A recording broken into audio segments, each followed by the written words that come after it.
Hello everybody, welcome back to Sharon from Vivid Days Art. Today we are going to create this real water effect resin sculpture. Such an easy process. I hope you come along with me. Now I am using a roll of cellophane. It's like what the florist use. I scrunched it up and it is sitting inside a very large mold, and I have done it so that I can have it underneath and over the top. Now I did 3 cups worth, but I did come and add another 400 ml to it, and I used a resin that I've never worked with before. I chose a gold and 3 different colours of blue, so use whatever you've got in you.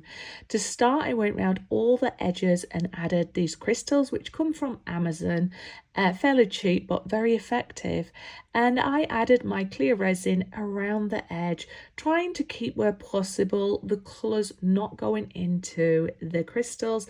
But this is the first time I've used this process and I had little control.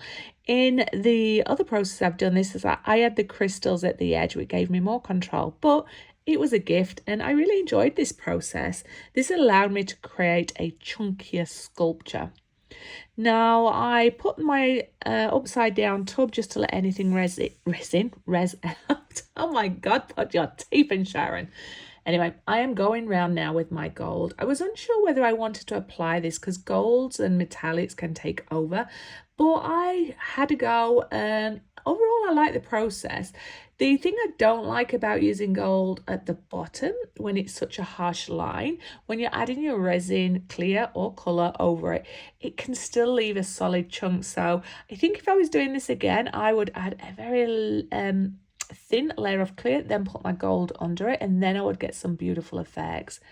I added my 3 different blues in different stages and just mixed it up. I wanted to create a difference in colors. Obviously I'm using 3 colors, but what I'm trying to say is that when you're looking at the sculpture, depending on the angle or the sun that's coming through it, you saw a different tone of blue.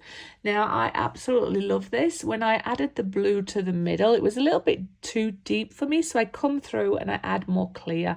But overall, this worked. The reason I added more resin after my 3 cups of resin was the creases in the cellophane were just risen a little bit too high. Now, when you're going to do a sculpture, you don't want holes in the middle of it, or maybe you do and it's purposeful, but that's your choice. For me, because I knew that the mold had got the lip, I could come in and add some, enough so that it was flat and there wasn't getting any cellophane through there. And I think this is my favorite color that I'm applying there, which is the turquoise. Now you can see that the color is pushing to the edge, but because I've put the crystal there with the clear and the gold, it has somewhere to go to. And yeah, ultimately I love this process, so I encourage you to do it. Now, if you're first time watching my channel, thank you for finding me. I hope that you're going to find this quick video helpful, and if you've not done a sculpture before, it'll encourage you to do it. Give me a thumbs up, subscribe, share, comments are always welcome if you think that my video is adding value to you. Now, I'm doing you a flyover so you can see some of the natural effects. Don't worry about those bubbles. I come in and I spray alcohol over the top, or I come in with my torch. I just wanted to save you sometimes doing that, and apologies for my reflection, but that's where you get to see the bubbles in there as well. So I do a little flyover. I'm checking that there is no cellophane coming through the top and that I'm happy with it. I'm also checking that it's straight. Now, because it was in a mold, I didn't pay as much attention to what I would normally do if it's free form. And the disadvantage with just winging it is it became thicker on one side rather than the other. So when it came time to curing, it took different times. Now, this is 1 hour in. And so I went away, I had some food, I let it set for an hour, and I'm coming in and scrunching up my cellophane and made sure there was no bits in there. Now, the reason I waited an hour is I wanted it to start firming up or heating up and curing. So I am not wearing gloves because I have not touched any resin. I know that there's no holes in my cellophane, and I am just placing it on top. Now, if I was to push my hands firmly in there, you would get my fingerprints in there or leave a hand mark. It's very warm and still starting to firm up, but not quite. So I'm just lightly pressing it and I could feel the heat under it. And then I waited an additional 4 hours. Now that means 5 hours in total since mixing. I could have gone 4.5 hours. When I did the 4 hours, it was still slightly too runny, or it was going to, like, the foam wouldn't have been solid enough and it would have started dripping. Now, if you want that effect and it's a new resin you work with, I recommend coming every hour and just doing a little touch to see if you can move it. Now, as you can see here, it's still movable and bendy, but you'll see me when it comes to the sculpting part that I'm having to really manipulate it and force it just there. And to my left, where it was slightly thicker, took more practice. So this is where it's one of those where it's like, if I'd have worked with this resin before, I would have known 4.5 hours. Now, it's quite warm my way at the moment, so that speeds up the curing process. So every resin responds different, pigments responds different, temperature responds different. The beauty of double-siding this, one, you're getting texture on both sides of your sculpture, but two, when I'm touching it, I'm getting none of that tacky resin on my hands. I don't have to use any more gloves. And I am at this point thinking, oh gosh, this is quite thick and it's hard to bend. What do I do? So I start to manipulate it, see what I can do. And then I thought, you know what, I want this to be like a resin splash. So I'm actually going to curve some of it or twist it. So I've saved you some process. You don't want to see how long it took me. This probably took me about 20 minutes in real time, because I was thinking through, what am I doing? How do I want it to look? How can I manipulate this resin? And you can see there, I think, hang on, if I squeeze these two together, put a little bit of masking tape around it, that's going to keep a nice glass sculpture effect. And so all the time you're thinking upside down, how's it going to look?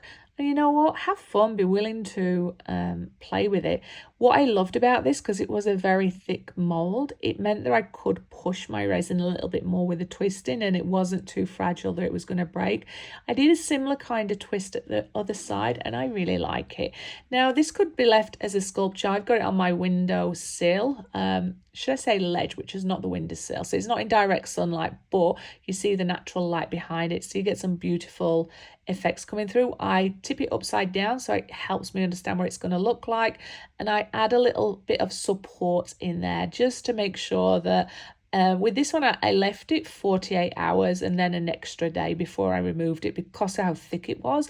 And it wasn't hurting. I know I wasn't going to have to do anything to attach anything else to it. It's a single layer one, but it just needed time to really cure. And I really love the effect of that cellophane over the top. So you could add that in the middle, but for this one, it was for the purpose of helping me sculpture, and it pulls away nice and easily.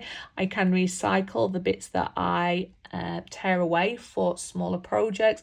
And I actually put my rock painting box on the top to help that become flat at the end.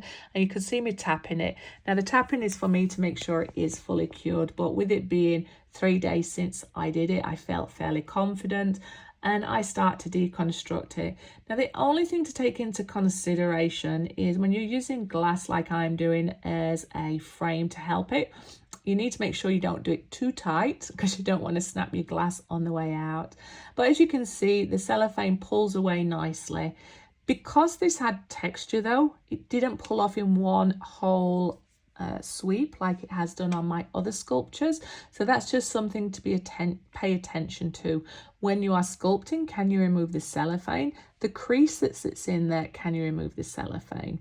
And so it was just patience. I had some music playing. I saved you some time, and you didn't see how long it took me. It took me about half an hour, to be honest, by the time I pulled everything out. And I had very little that I needed to trim off, which was what I used my scissors for. And hey presto, look at that beautiful water ripple effect that you're seeing through this sculpture. Now, some people ask, what do you use this sculpture for? You can use it as just eye candy. I can put some white petals in there and stick a candle in there. And you know what? You can be whatever you want to be with it, but I'll leave you to it. Thank you for watching. I hope it's given you inspiration. Remember, thumbs up, subscribe, share, comments are always welcome. Have a wonderful day, keep creating, and I'll see you on the next video. Bye bye.